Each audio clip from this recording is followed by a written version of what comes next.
Hello, my name is Yury Dubrovsky. I just retired 6 months ago from Lazard investment bank. Was their head of risk for both corporate as well as an asset manager. For 18 years, built a function from scratch, and then prior to that I worked for various sell-side firms, JP Morgan, Deutsche Bank, Credit Suisse, in derivatives risk. Have been in this country for almost 35 years. So it's not a business connection. I was introduced to Richard about 6-7 months ago. I was invited to come to the previous event, I think in October, and they asked me to speak. There was a bit of sentimental value. As I mentioned, I was born, raised, and educated in Kiev, so I have some nostalgia about where I grew up. I have friends, high school friends, college friends, and even though when I left the country in 1989, I never planned to come back, but it was a different country. I came back in 2005 and saw what Ukraine is trying to accomplish. It's totally different, and I feel that I could help. And when Richard reached out, I said, you know what, let me do it. I think if I can help, I will.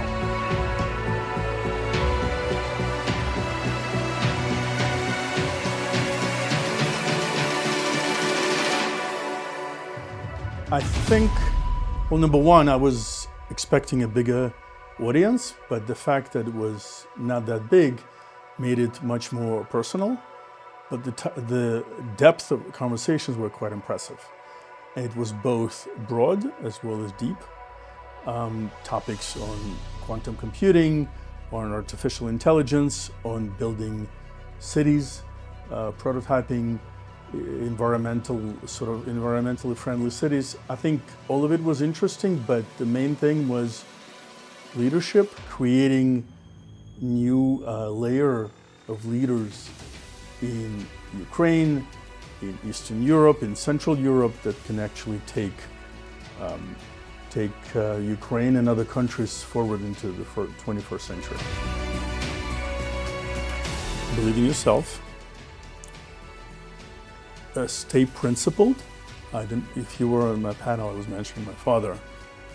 If you think what's happening is against your beliefs, your values, it's okay to separate yourself, even though it could be monetarily disadvantageous, not a good idea, but stay principled, help others, learn from others, and also be able to learn from your own mistakes as well as other mistakes, someone else's mistakes. I think there were no negative experience. If I can extract something positive from my negative, it's probably even better for me. I'll learn better from things that I don't want to do in the future rather than from what I want to do. And create muscle memory. I mean, whether you like it or not, but theory is great, but if you don't have muscle memory of doing something, it's very hard to react when you need to. I think you should lead by example. I think you should earn respect from people who you're leading. You never know when you're gonna need their help or their ability to network. My old boss used to say, I'll meet you on my way down, and I never understood what he meant, but he actually meant today you work for me, tomorrow I work for you. That's not necessarily the case or the necessary case, but just to give an example, I'm mentoring an AI risk management and quant analytics company from San Francisco, and they're going to Singapore. And they asked me if I can connect with somebody. I literally texted somebody who used to work for me 15 years ago in Singapore. He's a CIO, Chief Investment Officer of a multifamily office, and I said, would you mind? And he immediately said, sure. So if the relationship was not there 15 years ago, I wouldn't be able to do it. It's not about money, but it's about making a better place for everyone involved.